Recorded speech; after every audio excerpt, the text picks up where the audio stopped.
Welcome, welcome, guys.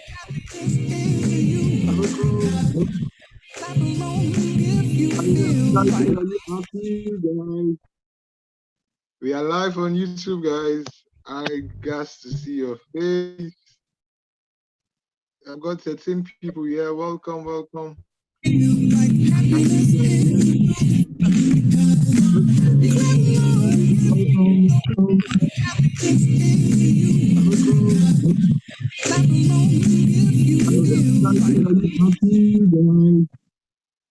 We are live on YouTube, guys. I got to see your face. I've got 13 people here. Welcome, welcome.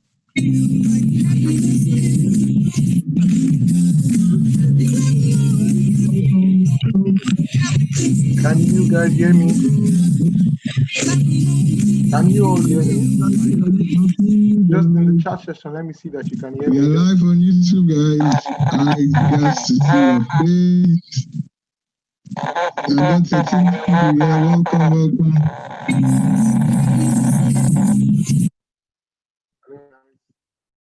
Hello?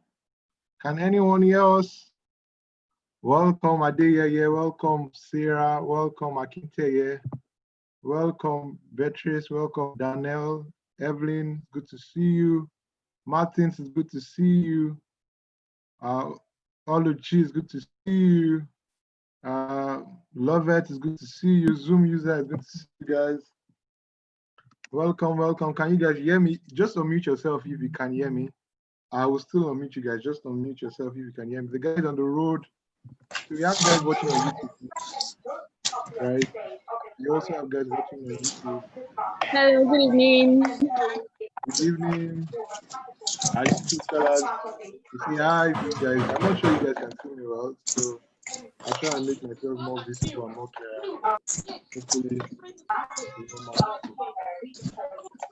how's your day going? Expecting a couple of more people.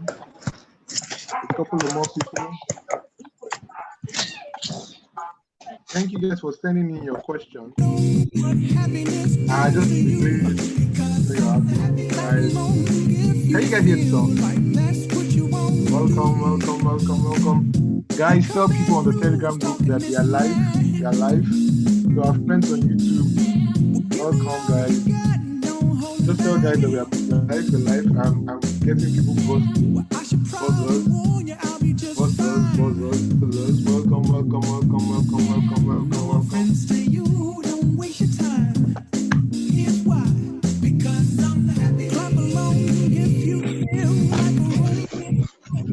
Yes, I'm happy. All right, guys. Today we're going to have an amazing time. It's going to be a nice conversation. If somebody that needs to be here right now, just tell them live, and we are just waiting for them. Welcome, Timmy. We're having more users. Welcome, Namdi, Martin, Robert. Good to see you, but I'm expecting we're over 600 guys. The music, boy, should I change the music? Can you guys tell me what it is? I can't see you here. You want to unmute yourself? All right, guys.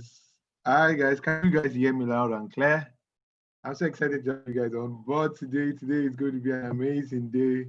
It's our first official session with you guys. And I'm excited to tell you guys that our host, the founding partner of the Johnson's Ride, is here on board already. I mean, he came waiting for you guys. He's so excited to report to you guys today. So, I mean, it's going to be an amazing session. It's going to be an amazing session. Just remind people, guys, that we are live. We're live. So I'm going to be unmuting a couple of people because I can't seem to get the feedback. I can't get feedback that you guys can hear me. Yes. Oh. Yes, okay, I can hear you. I can hear me. Oh, nice. You can hear me. Nice. You can hear me. I can hear you from here too. All right. Great. It's going to be an amazing time. All right. I can see that Kagito. Sorry, I hope I'm not going to mother anybody's name today. I can see you guys. Timmy, I can see you guys. Welcome. I'm sure that the other guys are on YouTube, so it's going to be an amazing session anyways. So guys, I think that we can start. I'll just do a brief introduction as regards why we are doing this, why we do the 20s Tribe. As always, we would always remind you guys why we do 20s Tribe, what 20s Tribe is about. It's a community, an online community, right? Purely online, right? For people to network, to communicate, to develop together, get value together, learn together, because we all know that there's a transition between school life balance and work life balance, right? So that's what the 20 Stripes are about. It's about positioning you for the opportunity. It's about making you maximize the 20s. There's a statistics that went by LinkedIn the other day that said that people in their 20s usually have this thing you call quarter life crisis. A quarter life crisis or identity life crisis is where people are bothered about things that their life. They're trying to find, who am I? What am I doing? You now begin to see that gap, that success reality gap, that idea realistic gap. So I want to be great. I want to be doing this, and you see that it's so much. It seems like it's going to be difficult. We're not even sure, right? Of course, the nation is not even doing well itself, and the reality is now beginning to dawn on us. We are beginning to see our parents. I'm sure you guys get that. So that's why we all came up with the 20 Tribe, right? The 20 Tribe is supposed to be an educative platform. Whilst we have done a couple of hangouts where we have played music, we have hanged out, we have done so much. But guys, there's so much coming our way shortly. We have got amazing lineups of speakers. There's something coming up almost every week of this month, almost every week of next month, almost every week, and there's something very big happening in November. Very big. I'm not going to review that to you guys yet. But I would review that to you guys. Can you guys hear me? I just want to be sure that you guys can hear me. Okay. So I will be introducing our speaker shortly. His name is Wale Johnson. He's the founding partner of the Johnsons, right? A fast-growing automobile company. So for any of you guys that want to get a car at a very good affordable rate, with a plan, Wale Johnson is your plug. Wale Johnson is your plug, but plug is even way more than just somebody who would help you get it. The guy who you will get quality, not just get quality, get assured that you are getting the very best. So he's going to be answering all our questions. So many questions have come on board, and so he's going to be answering almost all our questions, I believe. Wale Johnson, sir, we can't seem to see you. Can kindly let's welcome Wale Johnson together, guys. I want to see that crowd. I want to see the fire in the comment section, guys. Ooh, you're welcome. Fresh voice. It's good to have you here, sir. It's good to have you here, sir. How's your week? How have you been? My week has been great, amazing, very productive, really. I had a good time reaching out, handling business, basically. That's important. We must continue to create value. We see you looking fresh. Sorry? We see you looking fresh. No, David, don't start. But it's great to be here. I must confess that this is amazing. The community is building, the community is growing, and I have no doubt that this would be like a platform where persons would not just receive value, but also be able to communicate value. And I think David is doing a fantastic job with the team. And I want to thank everyone again for coming, and thank David most especially for the opportunity to speak to you guys. I have the very first session, and I trust that you guys will have an amazing time. So straight to the point. Wale, why are you here? Straight to the point. Why are you here? Okay, first things first, I think it's important to establish that I'm also in my 20s. So I kind of understand the feeling. I understand. Give me a minute, please. Give me a minute. I need to make sure that this meeting is as clear as possible. Before we do that. All right. So Wale, you can unmute yourself now. All right. So it's clear. We're good to go. Okay. So I think it's important that I first establish the fact that I'm also in my 20s. And really, I understand the challenges that the 20s go through since I'm still in my 20s. So I think it's and you're already a CEO of a car company. Interesting. Yeah. And I think basically it's important that we understand that the challenges that we experience at 20s is not unique to us as individuals. The point is, the challenge, for example, Amy may be experiencing is not just unique to her.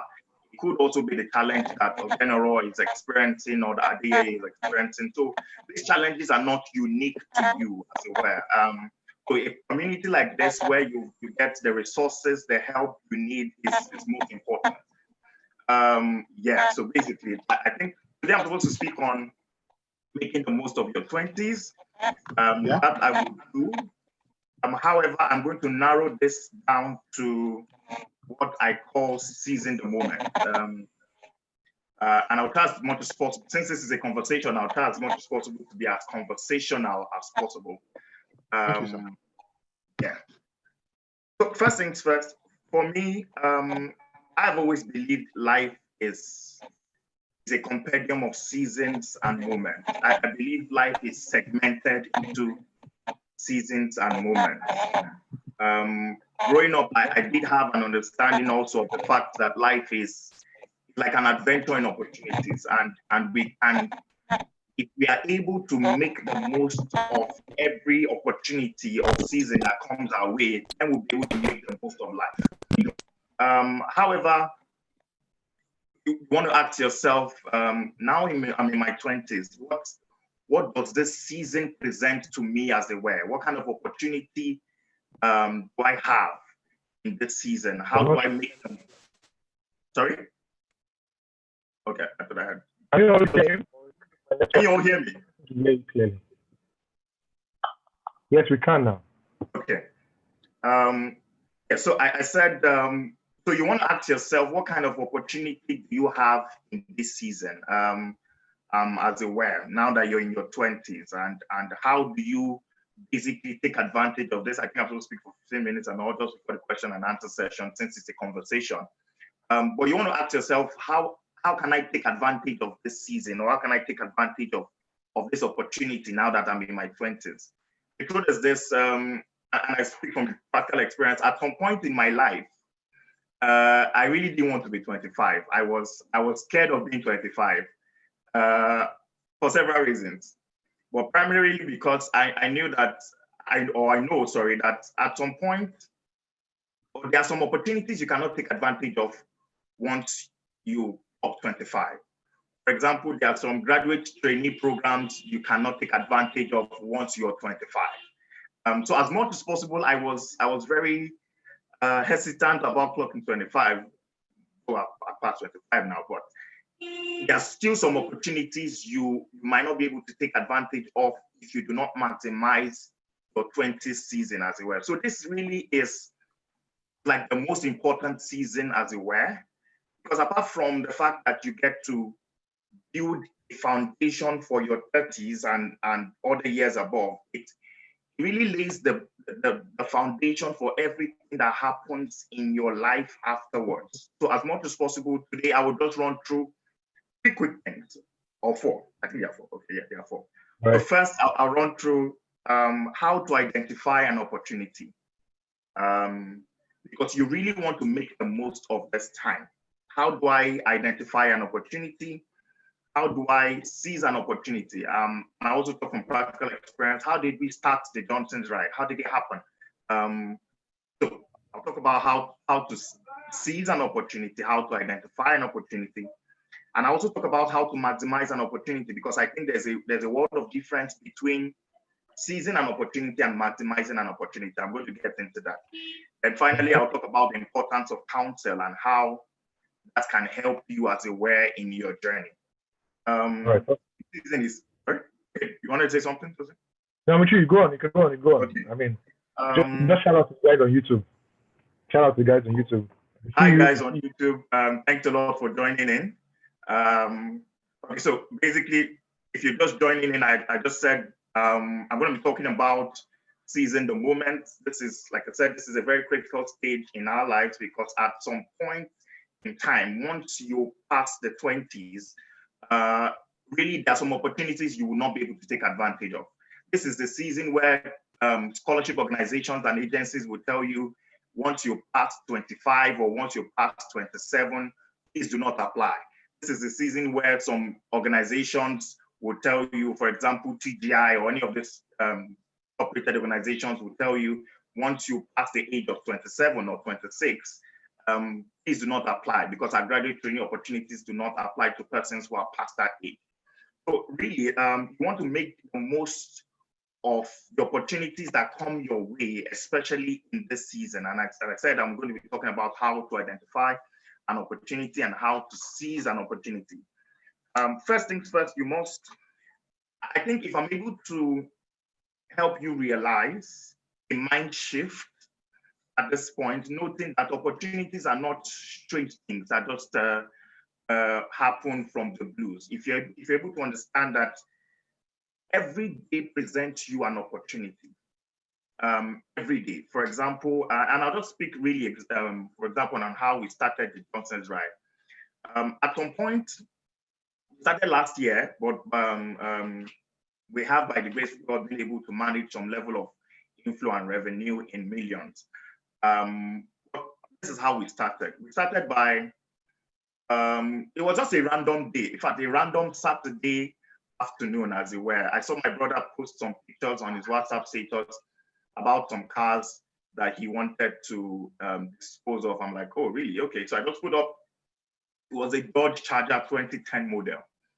I put up the same picture also on my WhatsApp status. I was having fun with myself that particular day. And in about 1 hour or so, someone reached out to me and said, oh, really? And this has been his dream car all his life. I'm like, what, are you kidding me? This is just a random car I put up. My brother wanted to sell this car and all of that. And he was really excited about the car. He said it's been his dream car. He really loves the car and all of that. I'm like, oh, okay, interesting. If you really love the car, why not do what you need to do and make some payment? And that was a Saturday. On Monday morning, I saw he had made the deposit for the car. He had put in ~1 million naira into my account. I'm like, nice. Is this how easy it is, as we were, to 1 million naira just like that? And it's like, oh, 1 million like that, fast. Just like that, you know. And it's like, I'm going to pay the balance over a period of time, and I'm like, oh, okay, interesting. So I told my wife, I said, see what happened. You know, we just put up this, and someone said someone has already paid ~1 million naira, and over time he paid the balance, and he got his car.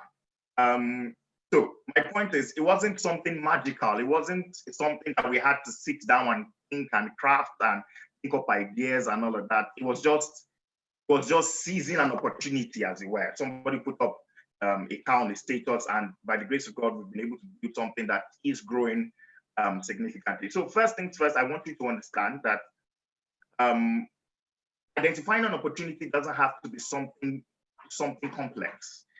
If you're able to take advantage, first of all, understand that each day presents an opportunity. And as 20s, persons say this is the most entrepreneurial season of our life.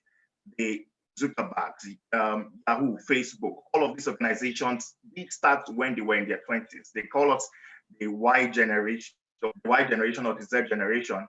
Tosin says it's the Z generation, but I personally believe if you were born between 1977 and 1997, then you're in the Y generation. However, this is the season where you can take advantage of all of the opportunities that are available to you, as it were, to start that vision, especially because now you can take the risk. You can get certain things that others will not dare in their 40s or in their 50s or 30s.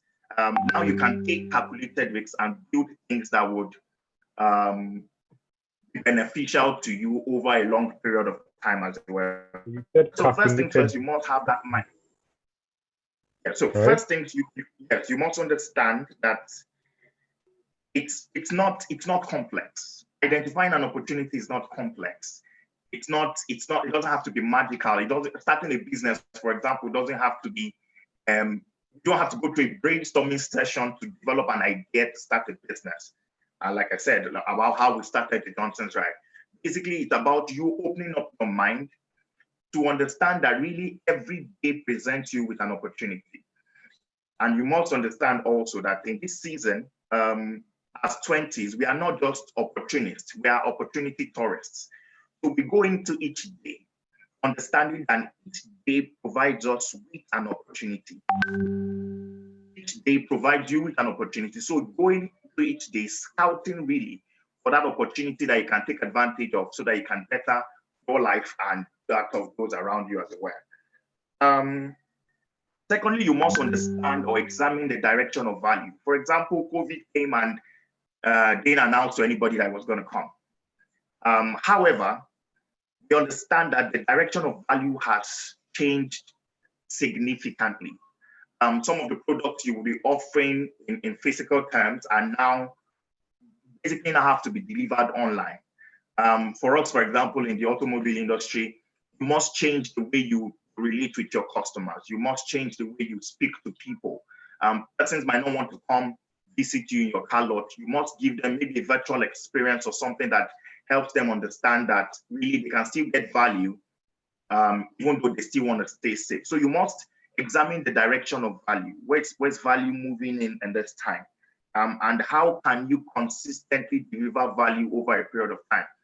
As an entrepreneur, I'm going to lay a lot of emphasis on entrepreneurship because I think it's important. I think the Z generation is the entrepreneurial generation. I think if we are able to have enough startup companies and a lot of businesses making a difference, as it were, we'll not just be able to help ourselves, but we'll also be able to make a difference in the economy. Also, how do you identify your opportunities? You must be able to channel your gifts in meeting needs.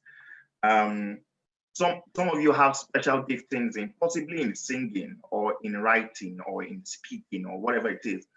You must be able to channel your gifting towards a specific need because people do have needs that your gifts and your giftings can attend to as well. Also, you must, a lot of questions come around the fear of failure for the 20s, and I really understand this. But first, you must understand that there are two types of failure. There are two types of fear. First, there is the emotion of fear. And this emotion of fear is the God-given emotion, where, for example, if you see a lion running towards you, as it were, nothing will tell you to be afraid or to take to your heels. That's the emotion of fear. This kind of fear is given to you by God to ensure that your life is preserved and protected.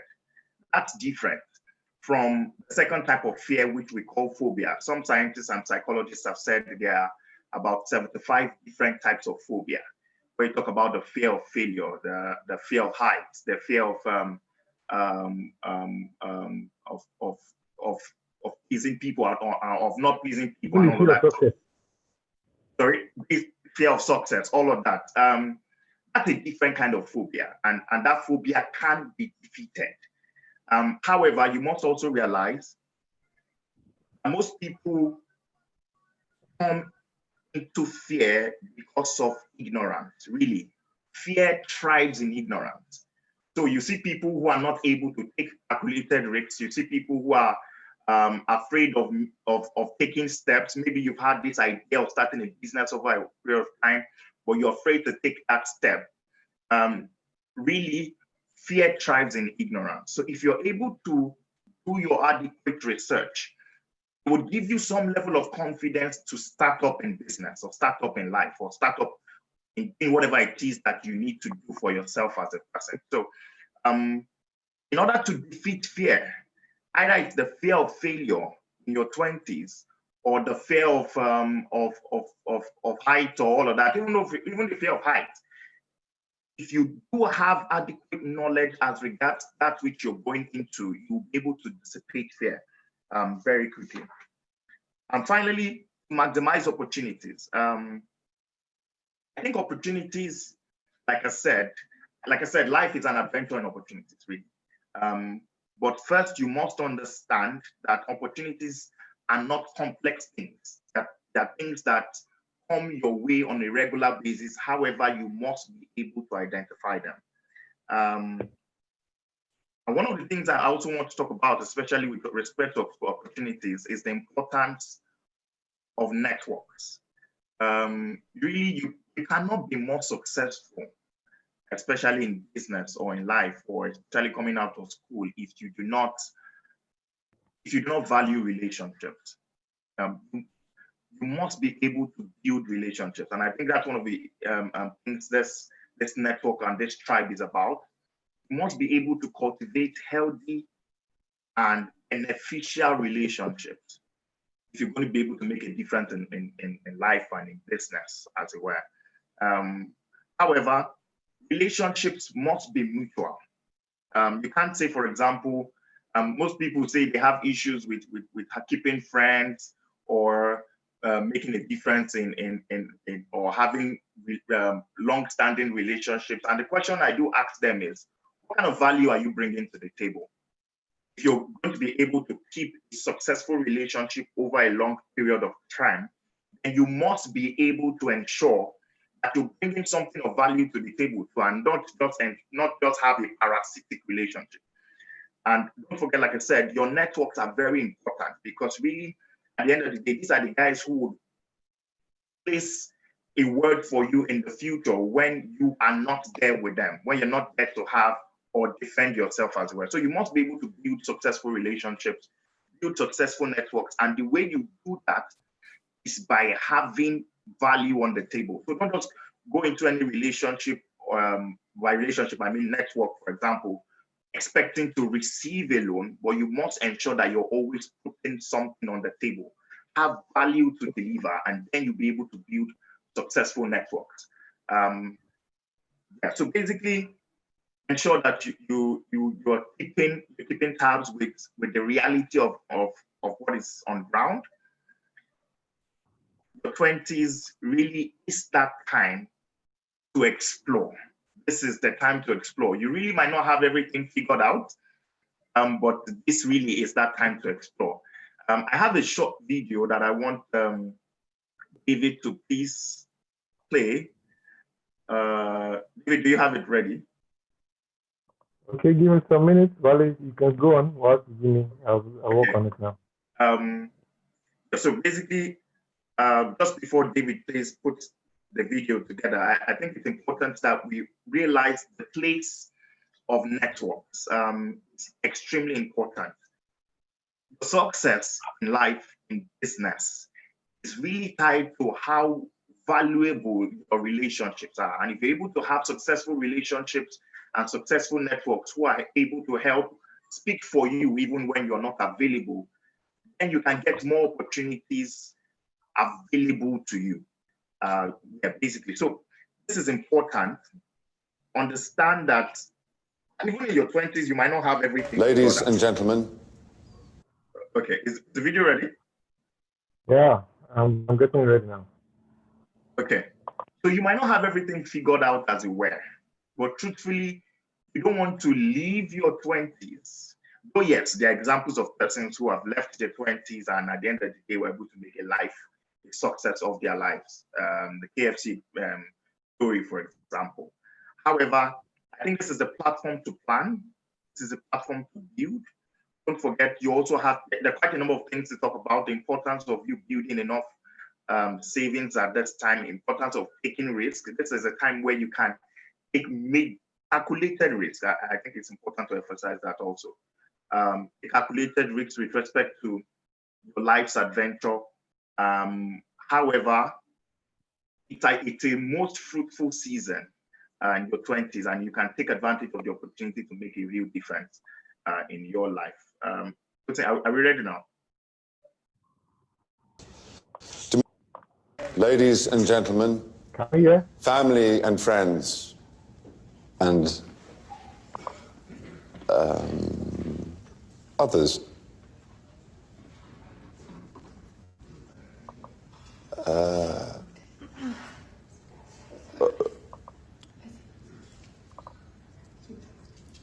Also,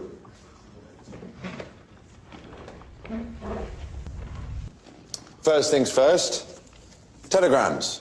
Well, they're not actually telegrams, we just call them telegrams. I don't know why, wedding tradition, because we don't have enough of that already, apparently. To Mr. and Mrs. Watson, so sorry I'm unable to be with you on your special day. Good luck and best wishes, Mike Stamford. Mike. To John and Mary, all good wishes for your special day with love and many big squishy cuddles from Stella and Ted. Mary, lots of love. Yeah? Pop it. Oodles of love and heaps of good wishes from Cam. Wish your family could have seen it.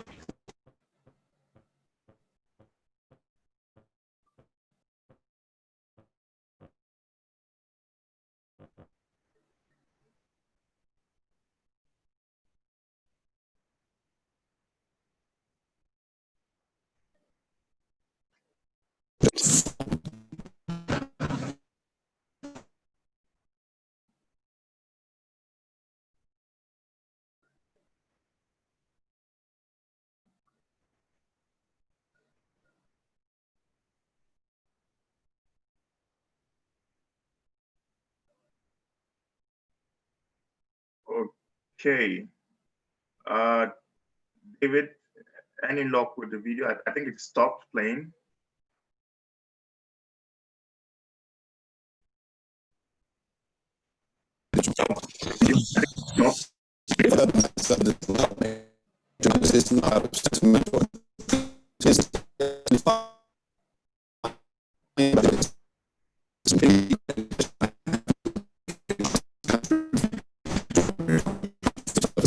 Provides. It is the fact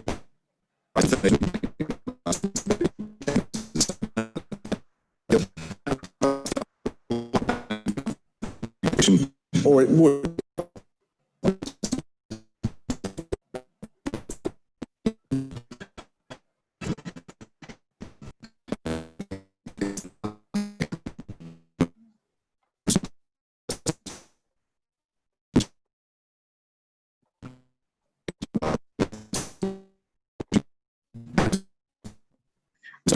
Okay.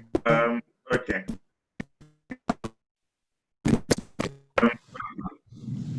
So if I didn't understand I was being asked to be best man, it is because I never Okay, so I think the video isn't. So can we go on? The video is actually misbehaving. Okay. Okay. So basically, I'm sure somehow David will I'll get the video across to them. Across to everybody. Okay.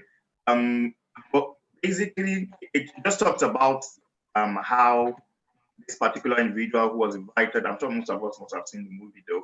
But this particular individual was invited to be the best man at this wedding, and he started his speech. Well, it seemed like he was going off course, as it were, because at the initial point, the conversation around the bride, the groom, the family of the bride and groom, and all of that was more like insulting, as it were. But he did have his plan at the end of the day to navigate towards what they would eventually appreciate, as it were. And to some persons, that's like the greatest speech ever given by a best man. My point is this, really. Starting out in your 20s, especially if you've just come out of school and all of that, and you're still trying to navigate life, if, for example, you're still trying to get a job, you might not have everything figured out, as it were, at the initial stage, but keep trusting, keep moving, ensure that though you might not have your plan set, still try as much as possible to open up yourself to counsel, relate with the community that helps you grow, such as the 20s tribe, and stay committed to the growth process. Do not ignore the importance of having a support system that helps you grow. Try as much as possible also to pursue dreams that you don't need the permission of people. That way, you would be able to make a success of your journey. You might not have everything figured out at the initial stage. However, open up yourself to growth and you'll see yourself making progress. Thank you so much. So I'm going straight into the questions, man. Straight into questions. Thank you so much. Whatever you guys learned, I'd like you guys to put it in the comment section so that we can know that, oh, this is what you've learned, this is what you've learned, or if you have clarifications that you like Wale to make, please just feel free to. And so we just asked this question. This question was sent by Martins. He said, when starting out a career, I've always had work with startups. What do you think about this, considering the fact that multinationals often offer pays peak significant jobs? So he's talking about when you start a career, you start with startups, or what's the way? Do you go for multinationals? Do you go for big company, or do you start with startup? What do you say about that? I think it really depends on what you desire for yourself as a wearer. I don't think there is a one size fits all, because some persons, for example, if you want to start if you want to gather the experience of, or if you want to start your own business as a wearer, maybe later on in the future, maybe starting up with a startup might not be a bad idea, because then you're able to get your hands dirty as it were. By dirty, I mean, I don't mean illicit and illegal stuff, but I mean being able to gain the required experience and understanding of how a business works, how to navigate the Nigerian space, for example, if you're in Nigeria. But if you're looking at maybe building a career, maybe a corporate career, and you see yourself maybe rising to becoming the president of World Bank or something, you might not necessarily need the basic startup level experience. So at that point, starting up with a multinational will not be a bad idea, because you'll be able to grow way faster. So it really depends on what you desire for yourself as regards to your career path. So I wouldn't say there's a one size fits all. I would say, however, it's a function of where you see yourself as a wearer in the nearest future. Do you want to start up a business in the future? Do you want to have that corporate line and just keep on growing? So basically, there's no one size fits all to that. If that's to me, that's it. There's no one size fits all. All right, thank you so much. The next question is, what do you think is the commonest source of regret in adulthood, and what can we do now to avoid such regrets in life, later in life? What do you think is the commonest sort of regrets in adulthood, and what can we do now to avoid that kind of regret? Okay, so I've not got to that adulthood yet, but I think based on what you have heard now, or what you have seen. So I think I strongly think it will be the regret of not taking responsibility early, and that's the truth. And most people try to shy away from it, but most of the time, you find persons say they could have taken a better step, or they could have handled their 20s better, or they could have taken more risk, as it were. And I think strongly that the most regretful experience people have while in their early or late 40s and all of that is having not to have taken responsibility early for the things you desire.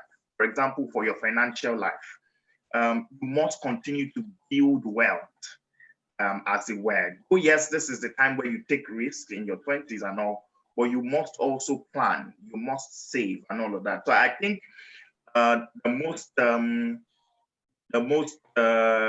notable talent people do have later on in their adulthood is running away from responsibility when they were young. Really. Interesting. That's it, if you ask me. So you are absolutely responsible for the outcome of your life, so you must take responsibility. That's what you're meaning. You are, and I think a lot of people try to shy away from responsibility. You just want someone to help you out with things and all of that, but really you are absolutely responsible. I'm a believer, so for example, and I lay emphasis, for example, on the Bible, or the Holy Book. If you look at Numbers chapter 1 and verse 3, there was an emphasis on people who are able to go to war from their 20s. So it means also that God expects that once you are in your 20s, you are able to go to war, as it were, and take responsibility for your life. So it really is life, like I said, is an adventure and opportunities, but you cannot take advantage of opportunities if you are not responsible. You must be able to respond appropriately to the things that come your way. All right. So I'll take this question from Ade, who is live here. Ade Oluwadarasimi. She says, must creating relationship be based mainly on the kind of value we would bring to such relationship? Must creating relationship be based mainly on the kind of value we would bring to such relationship? Okay, so it's not abs. So there are different types of relationships. We know there is the vertical, there is the horizontal, up, down, side, down, up kind of relationship. However, my emphasis on bringing value to the table is such that you do not find yourself, you do not get to irritate the person whom you are in a relationship or network with. Do you understand my point? So basically, it's by bringing value to the table, I mean, it's important that you are also offering something and you are not just a collector. Nobody wants to have a parasite in quote around him or her. So by bringing value to the table, I understand there's a mentoring relationship also, where you have someone who mentors you. In all probability, in a case like that, most of the time you are the one at the receiving end. However, you must also be able to bring value. Value in that kind of relationship will be taking heed to the kind of instructions or suggestions or counsel that your mentor gives to you from time to time. So I think that's where the balance is. Having an understanding of the fact that bringing value to the table or being in a relationship does not mean you would not contribute something as it were. In a mentoring relationship, your contribution might be the kind of results that you generate from the counsel that you have received. I don't want to be in a mentoring relationship with a person who, every time I speak to him, he doesn't take to my instruction. Do you understand what I'm saying? I do. Yeah. I do. So you're talking about relationship now and networking. There's this word called weak ties. So weak ties is not somebody who's not like your affiliate or your acquaintance. It's just a friend. And you guys are not close. What's the value of weak ties in network building? Weak ties. Can you hear me? Sorry, can you come again? What's the value of weak ties in networking? What's the value of weak ties?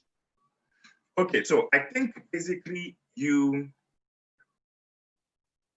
that kind of relationship, if you're the one on the giving side, what you're doing is building strength, as it were. Every time maybe this person is not giving you value. However, you must also ensure that it's not a relationship that it's like I said, it's not a parasitic one. It's not something that takes so much of you. There is nothing added back to you. So my point is, in a relationship where you, for example, say you are the mentor, if I get your point, David, where you are the one giving, is that what you're trying to say? Yeah, I'm sure. Yeah, go on. Yeah. It gets to a point where you get to give so much, you have mastered that situation or circumstance or topic or subject, as it were. So what that kind of relationship does to you eventually is that it helps you build mastery over the subject or over the situation. Yeah. So, but you don't want to, like I said, as much as in our 20s, we don't want to find ourselves totally and absolutely on the receiving end without having to bring in any form of value. All right, great. Somebody asked a question. Okay.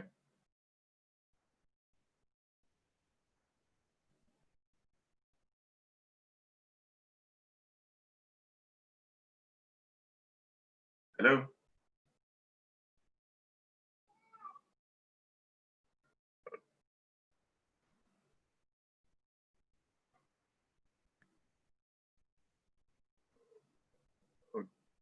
Okay, it seems that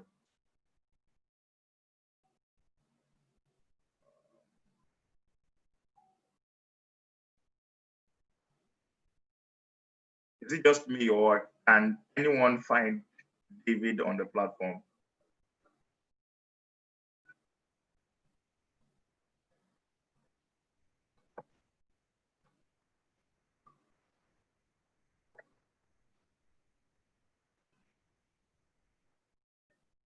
Okay, I think it's out. I don't know.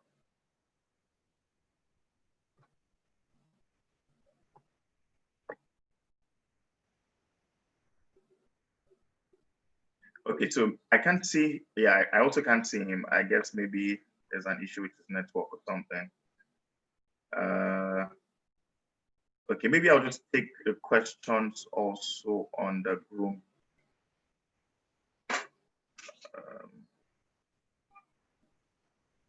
My network was bad, but I'm Okay. back. Okay. All right. So do I read the question again? Hello, guys. Yes, please. I think you should. So were you on when I was? No, we couldn't hear you actually. So I didn't hear any question. I don't know. What values are you committed to in your 20s, and how do they shape your life? What values? It's a question of values. Okay. So I've seen my 20s. I think if we talk about value, I would say I have quite a number of them that help me run my life, as it were. First is integrity. I believe that you are, irrespective of how eloquent you are, irrespective of how proficient you are, if you lose your integrity, I think you've lost everything. And that value is what I've also brought into business and into life, as it were. I think integrity is critical. You know, but with Hush Puppy making money around the world and all of that, it's obvious that many Nigerians have lost the sense of integrity. And I strongly believe that integrity is critical. That's number one. Number two for me is, I would say, is discipline, really. Because I think at this stage in your 20s, there are so many things you can do, but there are so many things you shouldn't do. So you just must be able to ensure that really you are able to cut out the excesses at time. For example, it will be practically impossible for you to have a good savings, a good buffer of savings if you are not disciplined. I'll tell you from a very practical experience. I had a goal in mind to financially to ensure that I got a particular number at a particular age. However, several things were coming up. And when you go around and you meet your guys and your guys are having fun, and it seems like, where is this guy? Why are you always so stingy? Spend this money, that level of discipline helped me later in the future, because when we wanted to start up our business and we wanted to provide a financing plan to people, we needed to have a significant level of capital, as it were. So discipline is quite important. I look at integrity, I look at discipline, I look at hard work.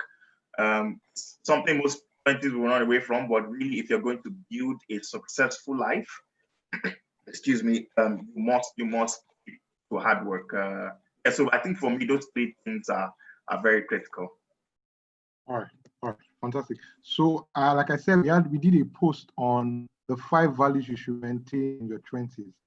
Guys, check it out on our Instagram handles, right? At 20stribe on Instagram, 20_stribe Instagram, and 20_tribe Twitter. It's there. So we'll take this question from this guy on YouTube.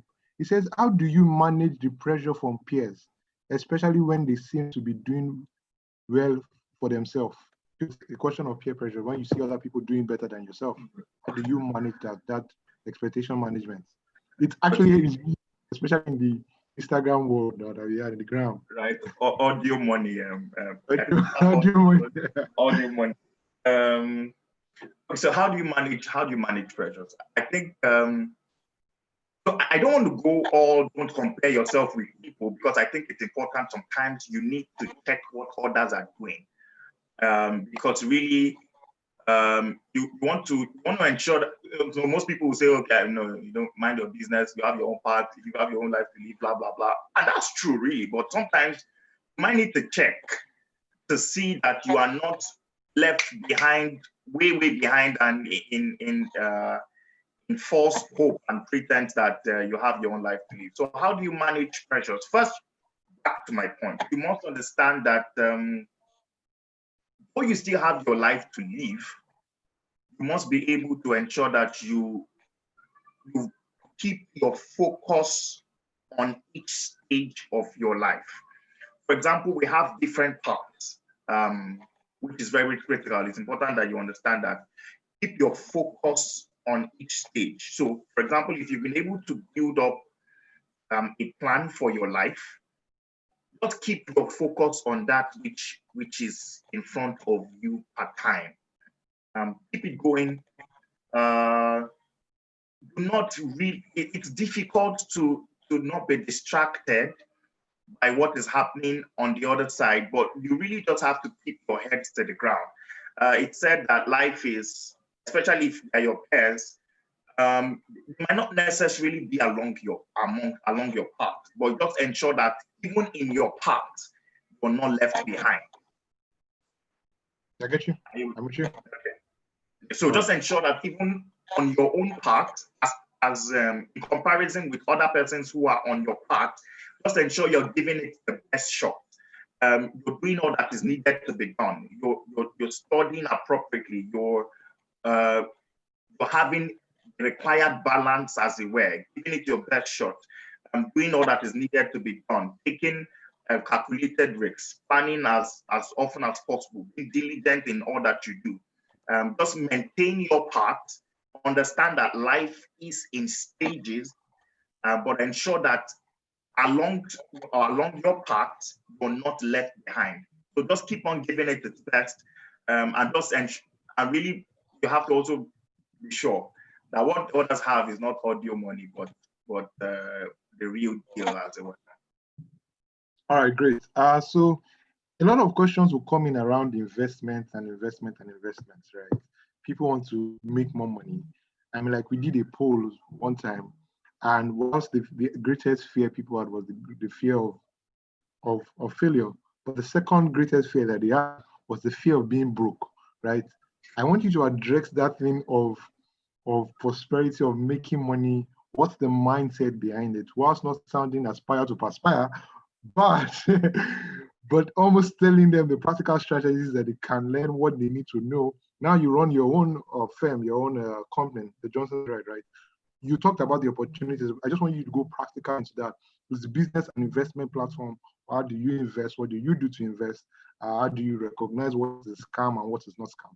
Right? That's it. I mean, that's the question I'm sure a lot of people are willing to hear from you as far you are CEO. Okay, so I think it's important to realize that there are, if you're going to make money in this country or in life, while it's important to have a job and all of that, somebody said salary is salad, and that you really cannot be paid for your value. You must, if you're going to build wealth, you must have some level of, you must build a business. That's the truth. And you must be in entrepreneurship. Maybe that's a better way to put it. You must be in entrepreneurship. You must have a business, as it were. And for me, a business is simply a repeatable process that offers value that is profitable. So you must ensure that you are in a profitable business, as it were, and you are providing value to people per time. So if you're going to build wealth, you must have a business. That's the truth. So and I think it's also important that you identified there's a lot of difference between having a passion and having a business. So for example, and I'll give you a very quick example. Somebody who likes to cook, for example, and start a catering business. Or let me just give you a story of two people. We have one person who starts a catering business because she likes to cook. And another lady who also starts a catering business also because she likes to cook, but in 10 years has been able to multiply her store from one restaurant to having 16 different restaurants as it were. And the other person over the next 10 years still manages that passion of having to provide quality food or good meals to people. Even if the person who has 16 restaurants doesn't provide as sumptuous meals like that one who has 16 restaurants. The person who has 16 restaurants basically understands what it means to be in business, understand the importance of multiplying your assets and investments and all of that. And in this, I like to say that there are 4 types of entrepreneurs. Number 1 is the small business owner. That's somebody who just starts up in a small location and all of that. Number 2 is the lifestyle entrepreneur. This person is the one who is involved in lifestyle business ventures as well. Somebody who, for example, teaches yoga or something. That's a lifestyle entrepreneur. The third is the venture capitalist backed entrepreneur. These are the entrepreneurs who are backed by major venture capitalists as well. And the fourth is the investor entrepreneur. Investor entrepreneur are persons who have been able to, over time, build real estate businesses, are investing majorly in REITs and all of that. And so if you're going to build wealth, you must ask yourself, where exactly do I want to start on my entrepreneurial journey? Do I want to be a small business owner? Do I want to be a lifestyle entrepreneur? Do I want to be an investor entrepreneur? Or do I want to be a venture capitalist entrepreneur? And really, the small business owner and the lifestyle entrepreneur, it's very easy for you to enter into business in those two categories because they're very simple to run and manage. They don't require the complexities of the venture capitalist entrepreneur or the investor entrepreneur. So you must ask yourself as also someone in the 20s, where do I find myself as a where? Am I a small business owner, entrepreneur? Am I all of the ones I've just mentioned? And in starting a business, you must also ask yourself, there are 4 types of businesses really. There's the business to business, there is business to business, there is business to business with respect to providing services. There is business to business with respect to, let me just give an example very quickly. Business to business with respect to providing services are companies like EY, McKinsey, consulting companies as it were. They provide services, they are businesses, but they provide services to other businesses. There's also business to business with respect to product. These are companies like Boeing, they build engines for airplanes. So basically, they also build businesses, but they also provide products. There's business to consumer with respect to products. These are companies like, say, Coca-Cola. It's a business, but they provide the products to the consumer. And there's also business to business, there's business to consumer with respect to services. Say, for example, say you're a gymming, a gymnasium as it were, or an agency that provides services. So in starting up as one in your 20s, you must be able to ask yourself, where exactly do I fit as it were? For us at the Johnsons, right, we are B2C with respect to product. We're a business, we're providing consumers with a physical product. And also in product, you must be able to differentiate between, it's a very wide thing, but I'm sure you must also be able to understand whether or not the kind of product you want to offer is either a digital product or a physical product. Most people would ask you to do a digital product because it's very easy for you to scale. All you need to do is put in the hours and put in the effort all at once, and at the end of the day, be able to multiply income over time. I know someone who is doing that consistently, and he makes over in this country. In fact, I don't even know. I know someone. My brother does it, and he's making huge millions every month with respect to business to consumer and digital product. So you must be able to ask yourself as someone in your 20s, Business to where consumer. do I want to start from if you have not started? And or where am I now if I have started? So basically, these are questions you want to ask yourself. But if the most important thing you should know is really, if you want to build sustainable wealth over time, you must be in business.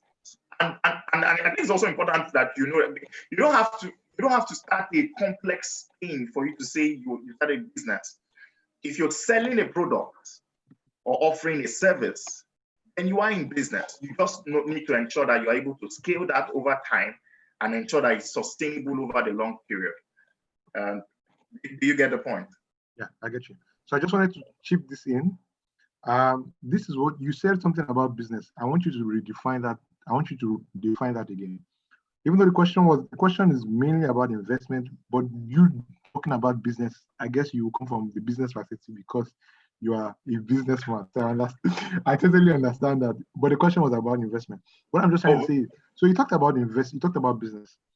Just for the people listening, I just wanted them to know that business must have these four things. One, it must be scalable, it must be profitable, right? It must be repeatable, right? And it must, what's the fourth one? I'm not sure. Scalable, profitable, repeatable, and scalable, right? So those are the words. Whatever business that you do and that does not have all of those things in it, it's not a business, right? And you talked about the digital business. Guys, I see young people say, oh, what business can I start? What business can I go into? What business can I go into? The fastest, quickest, and lowest capital kind of business that anybody can go to is is the digital business, the information business. Just sell information to people.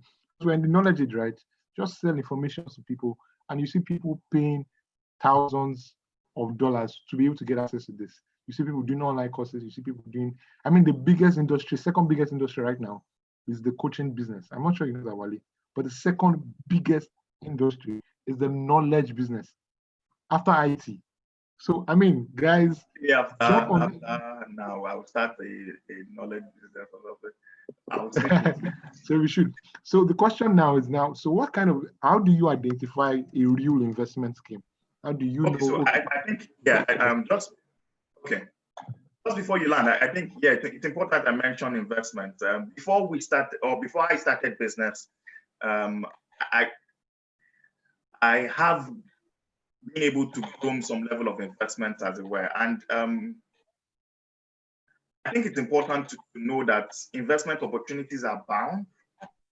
The essence of this investment is to multiply your resources. You must be able to multiply it sustainably, as it were. How do you? There are so many of them, but really, one of the reasons why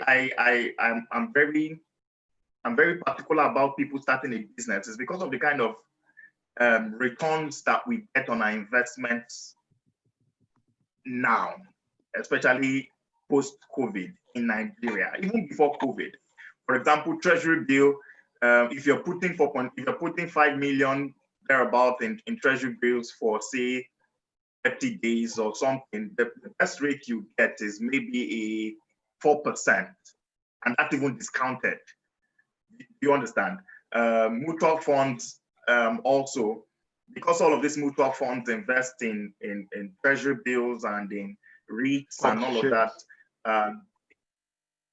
They do not necessarily give you the kind of rates that you would want to get for yourself, or rates that make sense, especially if maybe you're saving 100K every month. Somebody else tells you, you now decide to put your money in say Treasury bill, and at the end of the day, the interest that you get is like 700 naira, 1,000 naira after a 30-day period, and you ask yourself, why did I go waste my time, put my money in Treasury bill? My point is basically, and that's why I'm emphasizing business really. It's important that you get to build your savings, and really back to your question, how do you identify profitable valid investments? Yeah. So I think it's important that you you open up yourself to reviews. Really, what have people said about this business opportunity in the past?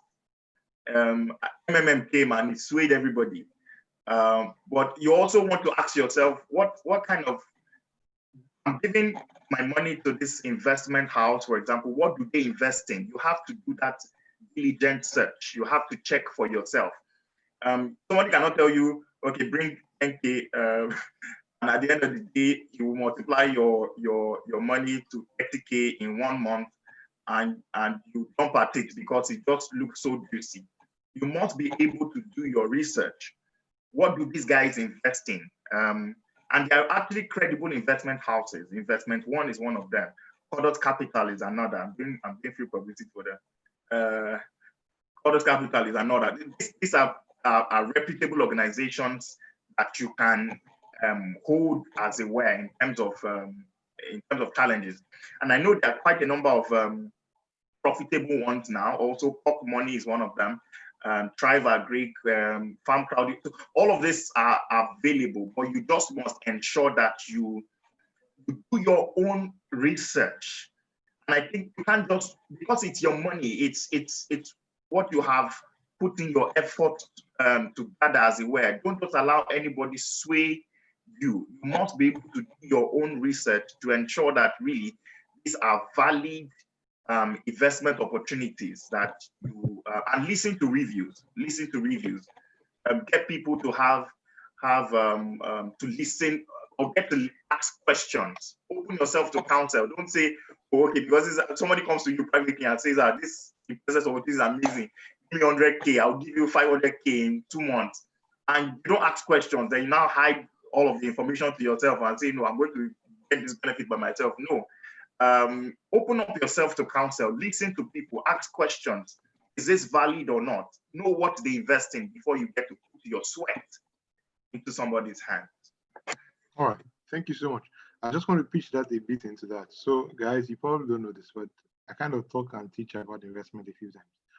And we talked about due diligence. That's the word.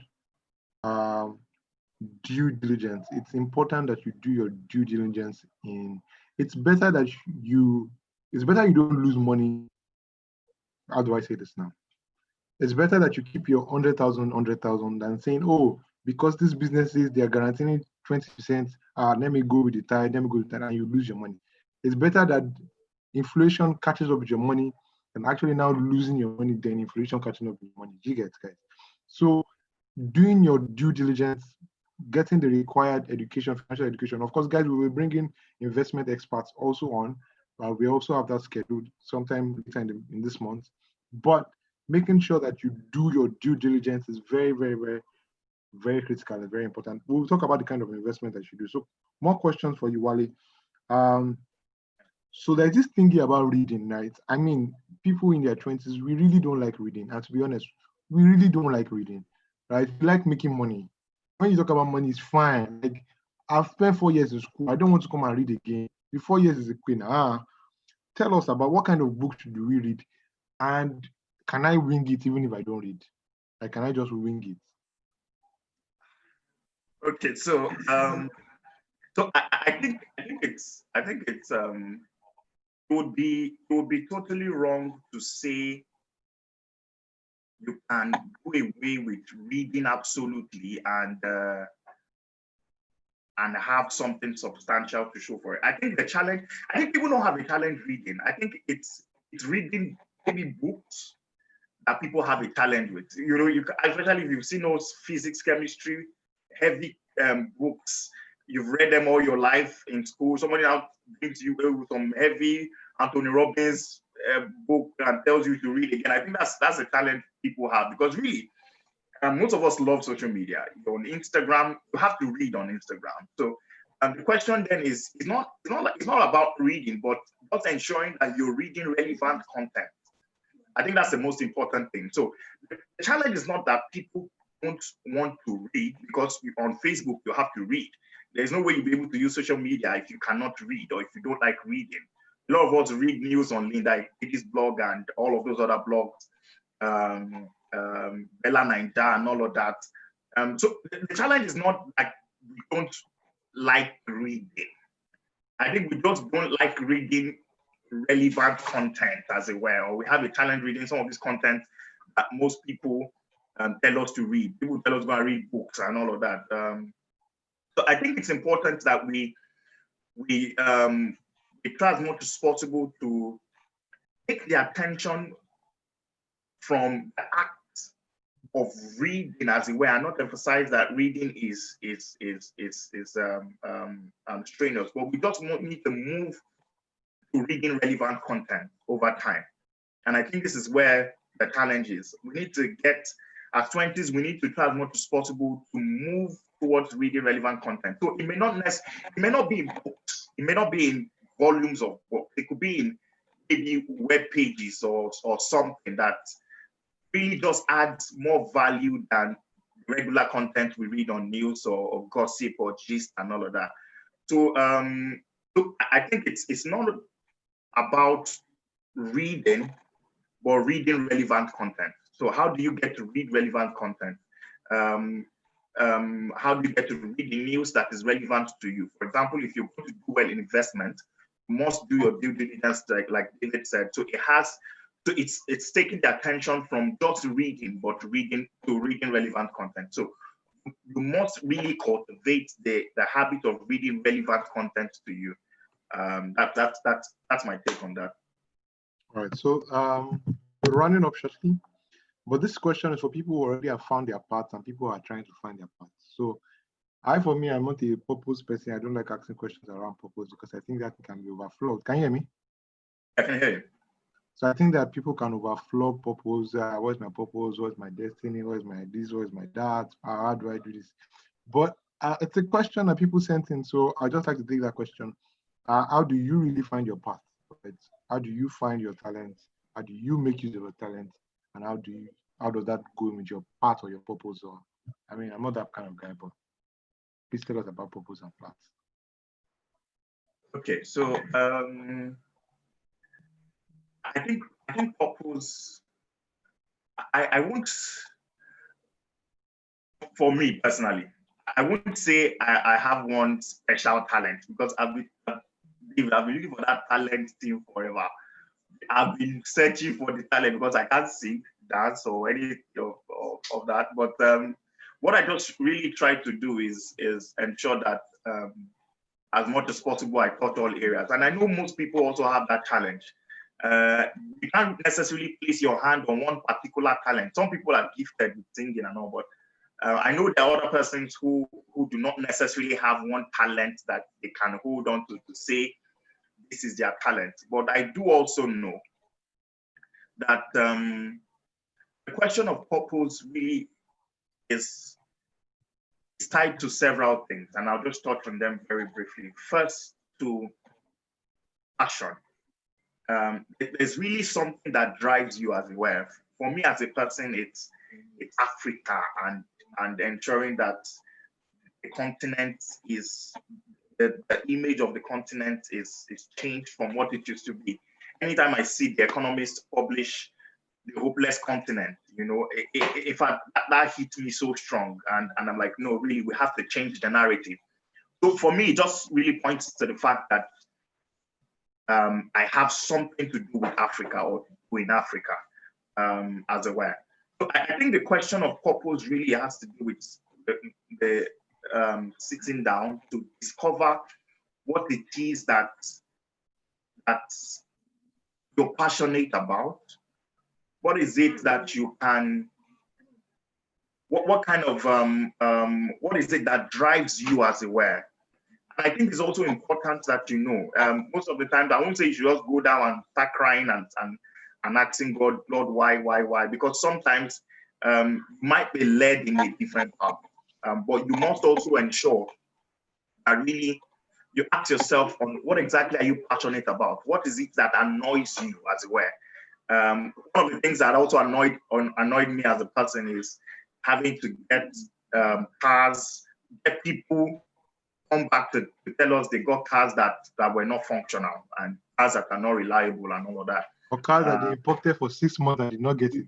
And I had a story of a particular guy who said he had paid somebody, he was supposed to get married, He was telling me for 6 months he was supposed to get married. He had given this guy some money to get his car imported. And for 6 months, the car didn't come. He got married, and up to today, even as we speak, the car has still not arrived. And they've gone to the family, they've gone to police report, all of that, blah, blah, blah, blah, blah, but still the vehicle hasn't arrived. So things like that, you ask yourself, what exactly annoys you? What are you passionate about?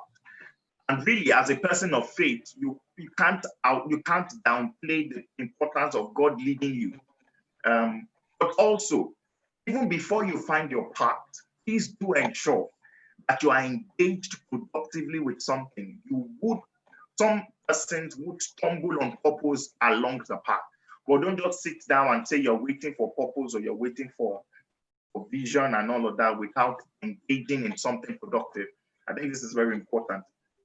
Get your hands busy, get yourself doing something, and at the end of the day, you will find that path as well. Like I said, you might not have everything all figured out, but please do ensure that you're productively engaged. One of my mentors did tell me at some point, he said, ensure that you don't find yourself in a situation where you're not working on something. So just keep on working. At the end of the day, the dots, you will be able to connect the dots eventually, but just keep on ensuring that certain things are in place. First, are you moving in the direction of your passion? And it's also important that you have a passion, like we talked about the lady who started a bakery and all of that. Passion is not business, so you must know. You can be passionate about something and still not have the resources to show. That's a totally different subject. But just keep on working in the path of passion. Ask yourself, what is it that drives you? What are you angry about? What value do you think you can bring to the table?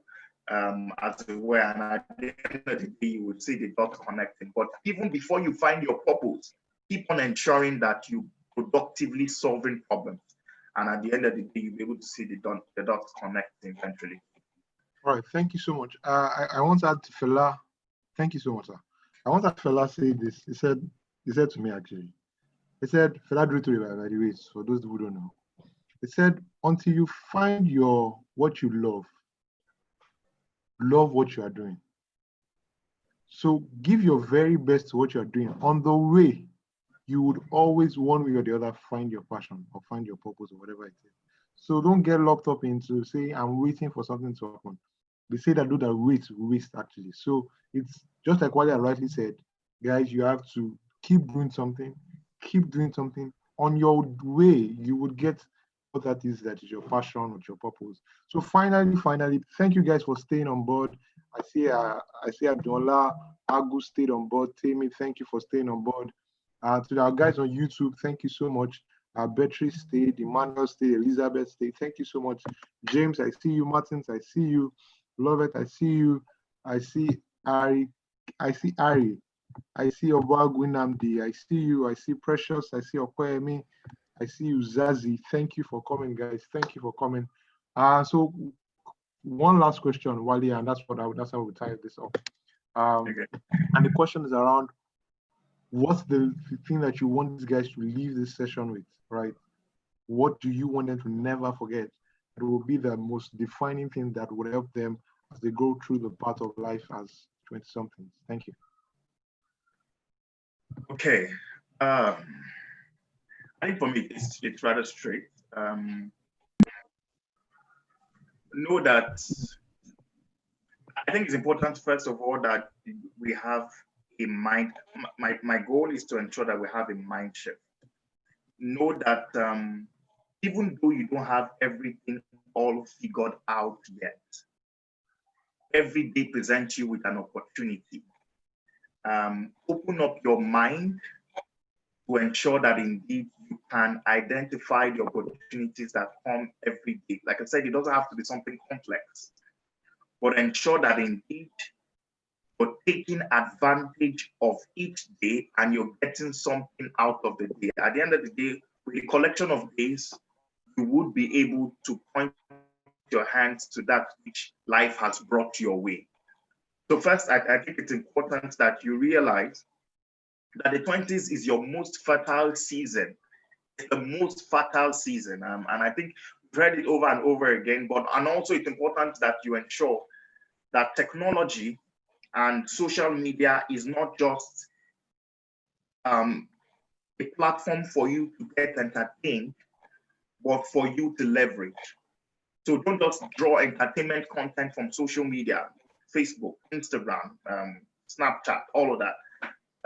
But as much as possible to also ensure that you leverage on this platform, put yourself in front with respect to the products that you can offer and the value that you can deliver. But first, like I said, have a mind shift. Opportunities are not complex things that come out or magical things. They present themselves every day. It's important that you open up yourself to identify them. That's the only way you'll be able to maximize your 20s. That's it for me. All right, sir. Thank you so much. Thank you so much. As we wrap up, guys, I'm so excited that let's just thank him. Let's appreciate Wally for coming on board. Let's thank him for those guys on YouTube. Let's thank him. We are done, and thank you so much for coming. Thank you. So next week, guys, we'll tell you what's up. Tomorrow, Monday, is our networking day. So you chat somebody else tomorrow. Telegram group. Can you guys hear me well? Just thank Wale. Thank you for coming, guys. We are done. Thank you, guys. Thank you, Wale. You can go now. Thank you for coming. We'll talk later. Thank you, sir. Thank you. We'll talk later. Bye, guys. Bye. Thank you for coming, guys. Thank you. Margaret, thanks for coming. Victor, thanks for coming. Precious, thanks for coming. Lovett, thanks for coming. James, thanks for coming, guys. Thank you for coming. Gloria, Emmanuel, Beatrice, our guys on YouTube, thank you for coming, guys. Thank you. We don't have anything out here. Finland, you know what to say. I see you on YouTube. I see praise. I see you guys. Thank you for coming. I saw that wonderful Lottery was there. And thank you for coming, guys. Beatrice, thank you for coming. Alright, guys, let's have fun.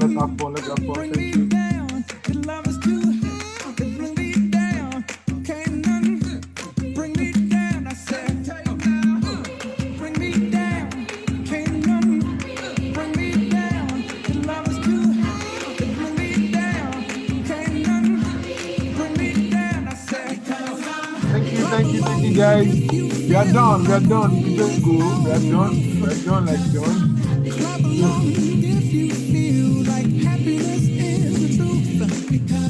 Thank you. Martin, thank you. They are not music. I don't understand.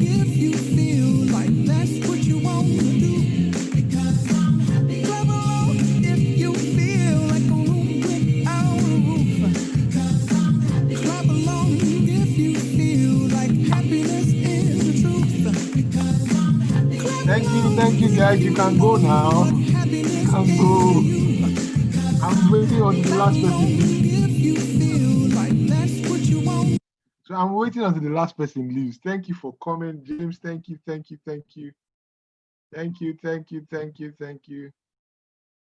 Victor. Thank you. Love it, Martin. Thank you. Now you can go now. Make sure you can talk tomorrow. Tell other people how to send for you.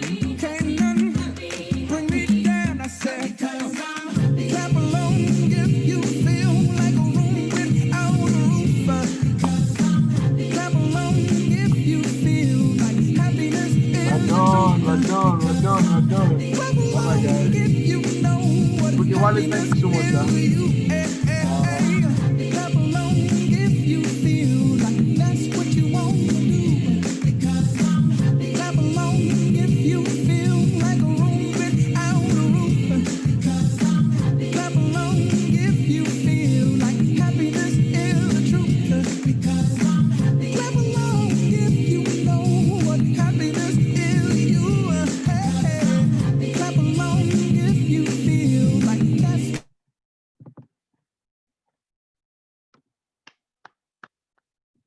you guys for coming.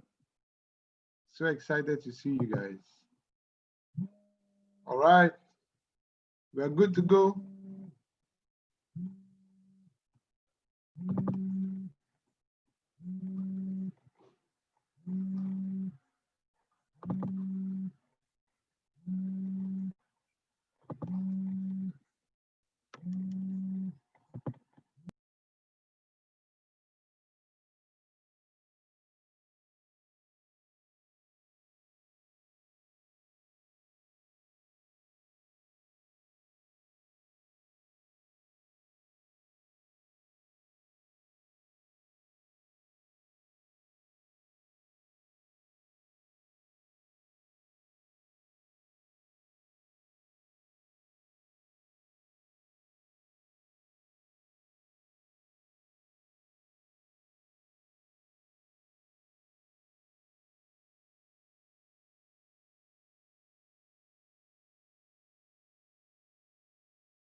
I didn't end the meeting properly. Hello, Wally, can you hear me? Okay. We are done with the meeting. Oh, I'm not sure why this thing is not stopping.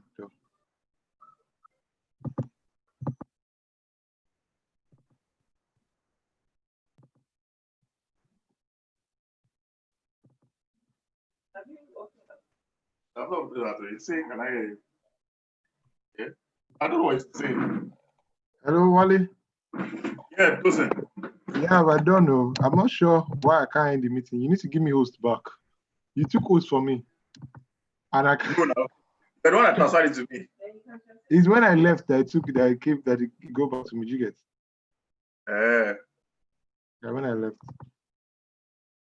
I'm trying to take it back. You have to give me back for me to end the meeting. Or is it that you end the meeting or I end it?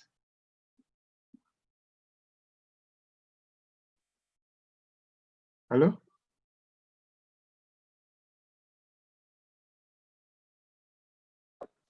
Okay, so I just made you host.